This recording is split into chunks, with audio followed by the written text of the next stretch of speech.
Last time on Saturday afternoon, we started a little bit late. We had poor internet service, so we're going to try it again to finish up some of those questions and answer what we shall do, what you expect to see with ARA for the next few years. So one of the things I want to talk about and take on questions, and I have a few questions from last Saturday that we did not answer, so I want to hope to answer some of those.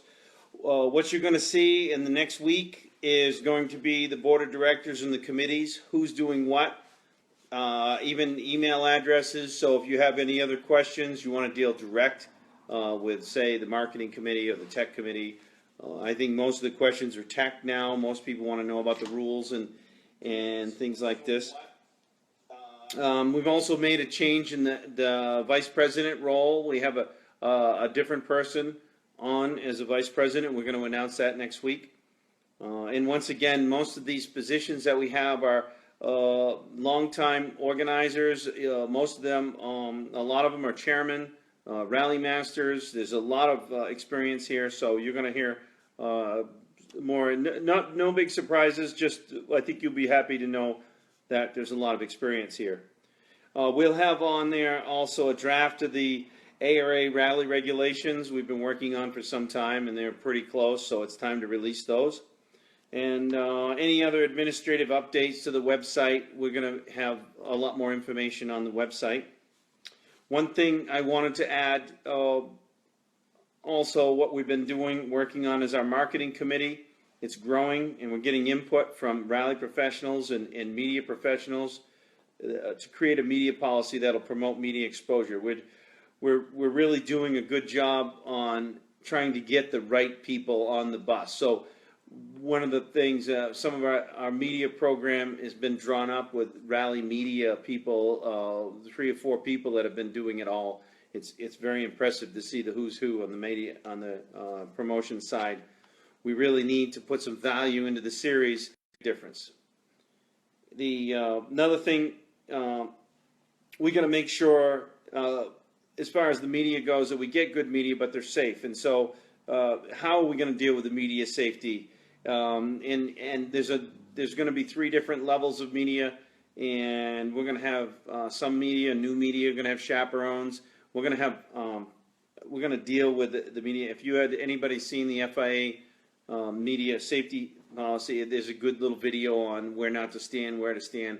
That's a real simple thing. But we're going to have meetings, and the most experienced media people we have, we're going to be briefing up some of the more inexperienced media, and you're going to find that we're going to get a lot better coverage than we have been in the past.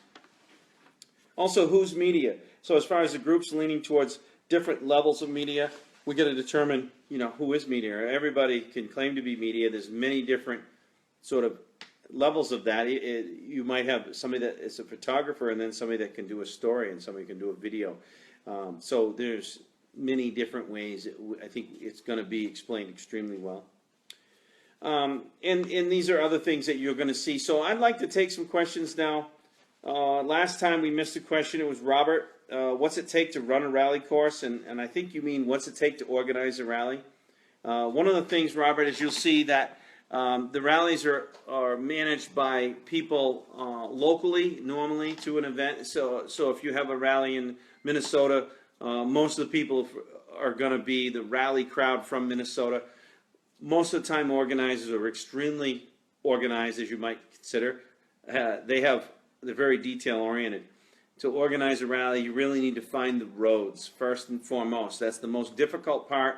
This is why the organizers are struggling, because some of the roads, you need a 5 to 10, 15-mile long road.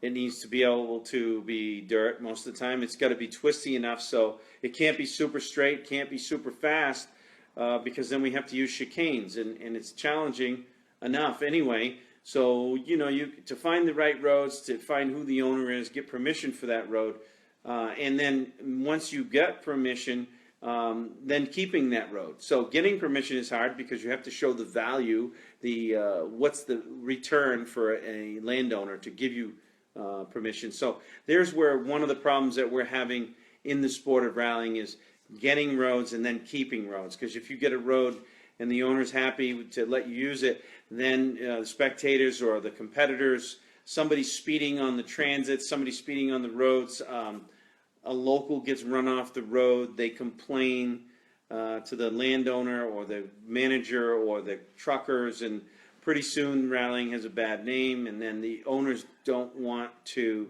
continue to allow you to use the roads because they think you're either unsafe or it's bad for their image. So getting and keeping roads is probably the most important thing for the committee members. Obviously, putting together a number of people that all work together well. We have a manual, the operations manual, that will explain all this. So you'll see on our website, coming soon, the operations manual. You'll see a lot of information out there. Do a little research. And I'd say contact an organizer and go to a rally and hang out with them.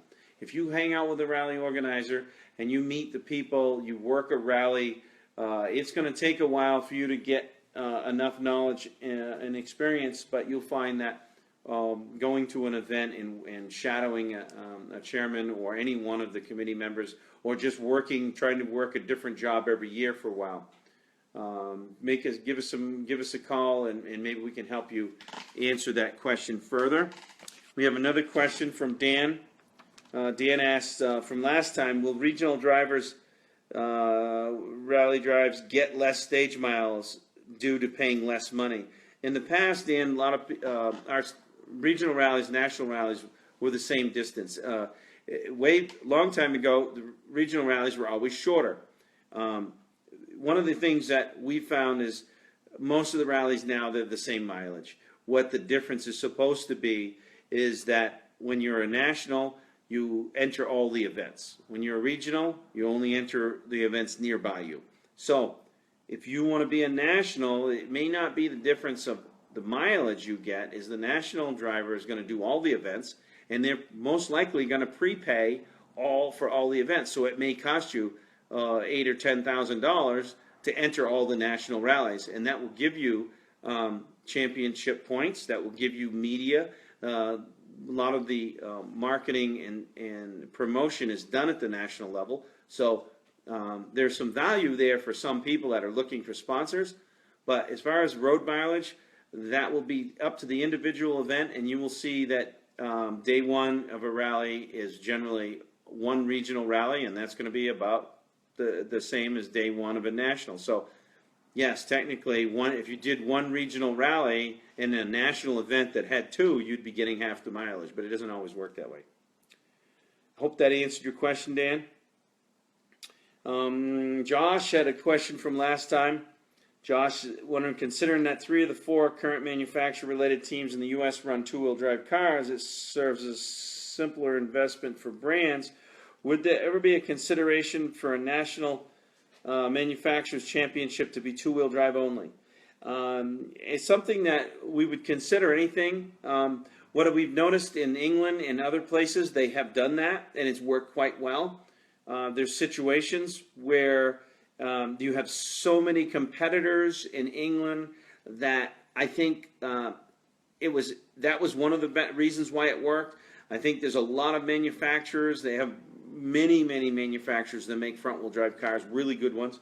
There's a lot more interest of car companies, or not car companies, but rally teams that can build their own parts, that can develop their own suspension. So I got a feeling that two-wheel drive only could work in England or Sweden or Scotland, but in this country, I'm not sure there'd be enough interest or enough people to want to do that. I'm afraid that at this point, most of the people I talk to at the higher levels want to drive an all-wheel drive car. There's plenty of all-wheel drive cars. If we get to a point where there's just simply no all-wheel drive cars out there, right now Subaru seems to be the best car out there for all-wheel drive. Maybe that's something that if something happened with them, maybe in the future two-wheel drive would make more sense. I thought about it for sure, but I believe that there wouldn't be enough interest at this point. And once again, these are all my opinions, so this is something that would have to come up with committees or study groups, or a task force would have to look into it, recommend to the board of directors. The board of directors would then in fact, rule on that decision. So, not likely, anything's possible. We'll look into it. We'll go to more questions. We've got more questions. One from Dan Flynn. Since you mentioned the possibility of getting rid of open class, would that mean super production or NLO would be the top class, assuming they both stay? And here's what notes from Martin. The answer is yes. The biggest thing, open class in the long term probably needs to go away. There's not enough people in it. It's very expensive. They can't continue around the whole championship. That's something that we will look at if, in fact, that in the next 3 or 4 years, if there's more interest, if things change, maybe we'll look at it. But right now, SP and NLO will be the future of the sport. Martin agrees with you. So Lewis states, with 22 open light entries at LSPR, is the value of national class? Is there a value of a national class, regardless of the age of the cars apparent? Well, here's the thing with the national class. As I said earlier, I think the biggest thing is that you do all the events in the national series, where regional competitors tend to do only the events nearby. So having an older car in the national class, if you did all the events, the only thing would be a possibility is you would not be probably not eligible for any contingency money. There may be some other issues with running an older car in all the events. The one thing you're going to understand is actually there's an advantage to running an older car. As everybody knows, they're lighter. You take an old Subaru, you can. I have one that is 2,800 pounds. It is way lighter than a new Subaru. Is it possible for a good driver driving a well-built old car to beat a new car? Yes, it is possible. I'm not sure, and that would make you feel good in your ego and everything, but I'm not really sure that would help the sport, the sponsors, and I think it's really sponsor-driven. I think the sponsors would like to see their newest car, so maybe it may be that even if you had an older car that was fast and you did well, you might not get a lot of coverage for it, and maybe partially because the sponsors are paying because they want to get good coverage, and maybe they may not include you. It's something that it's unfortunate, but it's sponsor driven, and it's what's best for the sport. And driving really old cars may be good to get started, and I think they should probably stay in the regional class or only do a limited number of nationals. Something that we need to work on. I don't think we don't have the answer, but I do have a sense that the older cars are going away over time.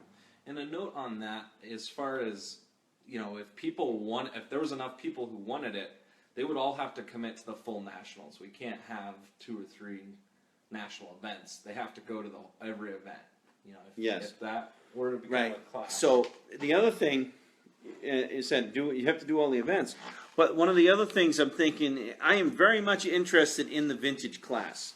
So if these older cars were to be part of the vintage class, now I think there's a big benefit, and I think that, you know, older Subarus they're really not that old, you know, 95, 93, whatever. Most vintage cars are in the 80s or 70s. So it could very well be that the best place for these older cars is in a vintage class, and maybe there's a sub-vintage that's 90s, and maybe there's an older, maybe there's a couple levels of vintage class. I would really like to see the vintage class come back, and it may be that that's the best value of using an older car in the National Series is running them in the vintage class. Next one is Emmanuel wants to know about running GPS trackers in cars for both safety and tracking speed and bad behavior. Well, Emmanuel, you're absolutely right. I think that is the future. What we have to do is to manage a number of things, and also add the fact that it's really good for the press. It's good for the storytelling. It's good for our online viewers, our people that are not going to the events. They want to pay attention to what's going on with the rallies. So promotion and marketing are very important. Safety is very important. You need to know where the cars are at all times. Occasionally we have a missing car, we run around, we find it, everything's fine, but at some point there's going to be a missing car, and time is going to be in essence to get to finding that crew and making sure they're safe. So I think there's a number of reasons why we will go with GPS driven equipment, and there's a lot of ones out there that do it, different features. Some just will track for the organizers, some that you can use, put online. Some show the other competitors when they're crashed. If the car ahead of you crashes, it can send a signal to you saying, hey, slow down, there's a car up here. There's a lot of features that can be done. Some of them are very expensive. Most of them we can justify paying per car. So it may be that if we do these systems and we don't have a sponsor, it will be paid for per car. The one good thing about these systems is they're very appealing visually. So a sponsor would love to be able to pay for that because they can have their name on every page, every shot, every screenshot is going to have that sponsor's name. So I think it won't be very hard to find a sponsor to pay for that type of system. And yes, that is the future. So I think it's Ella or Ela asked, is there a possibility of having a North American championship that includes ARA, NASA, or any other Rally America events? Well, yes, Ella. The biggest thing is we've had the North American Rally Cup for many years. It goes Canada and the U.S., and it's been the cars and the Rally Americas both right now. But I do feel that we haven't used that. Nobody's really taken advantage of winning both sides of the border. There's a lot of reasons for that. Some of them are rules change. Some of them has just not been promoted well enough. So I do think that by having the rules similar to the Canadians, that will help. The NASA, having NASA involved, if they have a strong enough national contingent, I mean, whether or not we as American Rally Association can work well with the Canadians and the NASA guys, and it depends on a lot of things. One is the willingness of the sanctioning bodies to want to be coexist, and it may be that that is the future of combining all of these groups together. And maybe it's only a few events of the year. It's really hard to say. I think as long as we get closer to having similar rules, I think that reality becomes a lot more likely. I am, in fact, a North American Rally champion, and we would do it back in the day, and you needed to have at least 2 events on either side of the country. Is that what it was, Martin? Across the border. Sorry. 2 events in Canada, 2 events in the U.S. made you the North American champion. And it may be that we offer that, not just the Canadians and us, but the NASA guys, and maybe we can work that out. But the nice thing is now we have organizer-driven committees that can look at this, and they can go away and study it and come up with the pros and cons. We have a lot of experts. Sometimes it's like you tried something before and it didn't work. It's nice to have experience, because people with a lot of experience will say, we tried that, but it didn't work because of this. Did you think of this? Well, actually, no, we didn't. Okay, well, let's try it a little bit different. So learning from your past mistakes is going to help us in this situation, I think. We know what didn't work. We've got 4 or 5 people on board with Vintage, so we've got some support for Vintage. So we've had that. I want to talk a little bit more about the Vintage thing, because I don't want people to think that I'm against old cars. That's my thing. I love old cars. If you look at my garage, there's a lot of old cars. The older cars, that Vintage class needs to be managed well. If you look at how they're doing it in the Northwest, I think they have a pretty good plan. They have older cars, and they are allowed to modify their cars to use modern components. Now, that doesn't necessarily mean flat shifters, mostly modern cars. You have in Europe, the Euro Vintage classes have, $200,000 rally cars. Not sure that's the way to go. I don't think period correct is the way to go, because some of these older cars, they had terrible suspension back then. The best thing ever happened was modern suspension. I think it also has to be carefully written rules so it doesn't become a situation where there's always problems with rules committees having appeals and everything. It's more of a fun class. It's more of everybody out having a good time. Yes, I might have a bigger bolt. You might have bigger tires. Somebody else has a bigger valve. I got a feeling we're going to have to relax the rules in order to keep it from being a real mess. Because remember, if these people are out for a good time and they love driving old cars, and they can't really get too analytical about exactly having exact rules, because these old cars, you're never going to be able to have identical vehicles. Josh asks, would there be a national point system for vintage? Once again, Josh, this is my opinion only, and this would have to be ruled by committee, and we're a long ways from having a real proper vintage class, but I would say yes, you would have national points for a vintage class. Once again, that's my opinion, and there's a lot more people that can outrank me at this point. We're getting down to the last few questions. One was any information on Subaru or their contingency or anything for next year.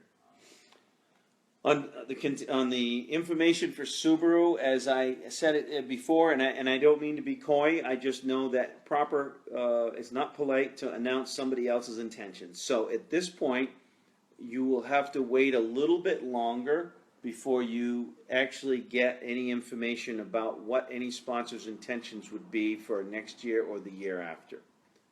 I think most sponsors are probably right now looking to see how things are going to go. They're going to look to see who has the best value, what system puts more value into the series, how they can leverage that system, and then they will make the decision based on what's best for them.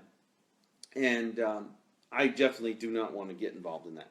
Sorry, but hopefully you might hear something from them too. Mike brought up a good question. Mike Shaw, we've spoken to before. 6.2 in our general competition rules states that will there be a single steward that goes to all the events, or will each event have its own steward? Actually, there'll be 2 stewards that go to each event, and the event will have 1. So there'll be 3 stewards in the proper FIA system, and each event has to provide their own steward, which is probably going to be somebody from the area. And with the steward system is you have a safety steward, a series steward, and an event steward. You can say Tom. Tom. Oh, I'm sorry. Question was for Tom. No, Tom Burgess. Tell him about Tom Lazar. Tom will be at all the events, just say that. Okay. So our senior steward will be Tom Burgess. He will go to all the events. If anybody knows of Tom Burgess, he was my co-driver back in the 80s. He has been a co-driver since the 60s. He is one of the only ones that actually have been a steward in the FIA system. He follows the rules quite well. He's very reasonable. And I think he's going to be a great senior steward. He will be the one that most people will consider the one making the rules at the events. Nate asks, any idea on entry fees, especially compared to ARA and NASA events? Well, at this point, most of the budget has been confirmed. We still have a lot of other little details, and sponsorship is one of them. But it looks like we will not be any higher. We'll be not any higher than they are now. And depending on the sponsorship and depending on a few other variables, they could be lower. And we have to make sure that we find out what all is involved with marketing and promotion, and we have to make sure that we have enough information before we can commit to that. And remember, we want to be around for a long time, so giving free entries or lowering the entries is really up to the organizers at this point. So if ARA can do a good job with getting the insurance down, getting all the stewards' costs and all the other costs to operate down, then the events can charge whatever they wish. And if they have lower costs, they can also lower. Also, the events can decide whether, if there's a sponsor that provides money for an event because it's a good promoting event, or because it's the type of event that they can activate their program, then they could actually give money to the event, and that event could decide to either lower the entry fees or give a prize fund. And you will see that some of the events that are later in the year that typically don't have a lot of entries and they struggle. There's 2 or 3 events now that struggle to just break even. They may in fact lower their entry fee with that extra sponsorship money, or they might find that it's better to raise and have a significant prize fund. It's really up to the event to decide that, and we will hope to give them as much as we can to keep the expenses down so they have that option. 2 questions about make a universal license for all 3. Well, the universal license question is a good one. I would like to see, personally, I would love to see that. We would need a central licensing, and at this point, we're getting close. I don't know, I have not talked to NASA a lot about this. I know the one issue, NASA has a bit more of unrestricted licenses, so that most people can just enter and drive anything. That's going to be a little bit of an issue, whether or not they want to issue a license that for NASA that can be taken onto one of the other sanctioning bodies for a newbie. It may be that a new drive, there may be 2 licenses. One is a restricted and one is an unrestricted, and we kind of universally follow that. I think it's going to be not too bad between ARA and RA. I'm not sure how difficult that would be to work with NASA on that. It's something that I'd be very interested in. I would want to contact the NASA folks and see, how far are we from actually making that happen. Once again, I don't have enough information on that, but this is really good that we're getting feedback, because honestly, I learn a lot from getting these questions and making me think about it, and we write all this stuff down, and we do research, and then hopefully we'll have an answer. In some of these answers like this one, it may be another year before we have an answer. But it's a good question, and I would like to see it. I just don't know how much work it would take, and if the other parties would be willing to do that. We will look into that. Tom Nelson brought up a two-wheel drive being a viable class if there was some sponsorship and championship dollars available to teams. It's like a catch-22, isn't it? Well, Tom, the thing is, the one thing, two-wheel drive is a really good, it's a good way to go for a new driver because there are less money to operate. It's also a nice feeling when you beat a four-wheel drive car with a two-wheel drive.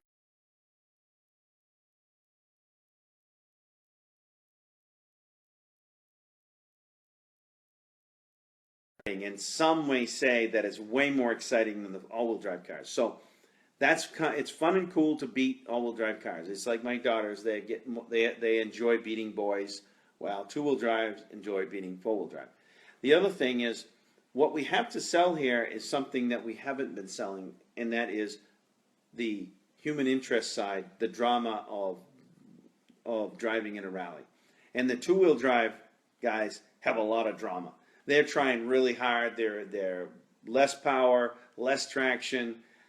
Some say they take more risks. Some say they have to learn to be better drivers because they need to carry more speed to the corners. The cars are lighter, so they can actually get away with carrying more speed to the corners. So, as you know, I'm a two-wheel drive freak, and I would like to see a lot more coverage on the two-wheel drive cars. This year, we already have more sponsors with Toyota. There's a lot more interest in two-wheel drive. So, not all manufacturers are planning on running all-wheel drive turbo cars. So, you see there's not many. So, two-wheel drive, it may be that there's more interest in this for the sponsors in that class. So we had a quick malfunction, and the whole talking about the notes. If you could just go back over that quickly. So we had a little problem. Our technical committee is not actually IT. It's technical like automobiles. So we had a failure, and they missed out on the talk about notes and should we have Jemba, should we have two-pass recce, whatever. I said, Okay, try that. hey, Mine's talk about. so I'm back to trying to continue this conversation about notes. And it's best left up to the organizers because the organizers have a different set of problems. Every organizer is different. So Jemba notes work pretty well. They're not inexpensive. Jemba notes are quick and easy, but I feel that they're not really making us better drivers. That's okay. We can live without that. Jemba notes really don't have too many drawbacks other than the cost. Two-pass recce versus one-pass recce, that is different. I know, as I said before, that New England Forest Rally has a real problem with two-pass recce because of the way the roads are laid out, the distances, the mountains are headed north and south, you can't go east and west, there's landowners that really don't want to see rally drivers driving on dirt roads when they're trying to log. And that's really the big thing, is the owners of the land find it very difficult to justify 2 days of little cars running around writing notes. So each organizer needs to make a decision on their own and with some support with the sanctioning body as to what is best for them. Jemba notes may be best for most people. Two-pass recce might work for some. They do in Canada. I feel that if we want to make good rally drivers, we need to start writing our own notes. We need to really work at that. But there's a lot of people that don't have time to write their own notes. So it may be that half the people do their own notes. Maybe, I don't know. It seems like there's no set answer for that. There's many options. And I think it's up to the organizers to make that call. Petro asked about video recce. Pedro, the video recce is certainly the way to go for a lot of people. I have a hard time with it because I can't find the start and the finish, and I didn't mark it right, and I'm not a technical guy. Video recce is going to help you when you use Jemba notes because you're going to make little adjustments on your notes, and then you can go back and repeat. And I think that is a good way to do it. With technology coming up, we might find other ways that are making it easier. But certainly when you're doing recce, you need to collect as much information as possible, and video recce is going to be very helpful when you go back and, well, there was a tricky little bit, and you don't understand. It's like, for me, when I'm doing recce, and I only have one-pass recce, and something is there and I don't like, I say slow down. I just say, I don't know what it is, and I know the last rally I did that, and sure enough, when it come time for the rally, there was a car destroyed at that corner, and I knew it was tricky, and I knew the note wasn't quite right, so I just went slow. So there's a lot of ways of doing it. I feel that every organizer needs to make their own decision on that because every organizer has their own set of problems. So I think we're at the point where we need to make our big announcement and we can wrap up the call. And we're going to keep doing this as we get more information. We're going to give it to you. A lot of it's going to be on our website. And we will try to put out as much as possible. I think next week, A lot coming out next week. we're going to have a lot of information next week. And we're going to have our 5th event. We're going to announce our 5th event will be joining us. It's Wild West. It's going to be in April. And it depends on, We don't know that yet. we're not 100% sure on that. We're not going to say. We're looking at dates. We are, yes. So the Wild West Rally will be on. We're not going to give out dates because we don't quite know yet. Because I think I know, but I don't. I want to thank you, everyone, for taking your time and putting up with our technical difficulties and my silly accent. And hopefully next week you're going to have a lot more answers to your questions. And I think we're going to have a lot more. We'll have a lot more questions. Hopefully we'll have the answers then. Thank you very much. Appreciate you all staying up here and putting up with this.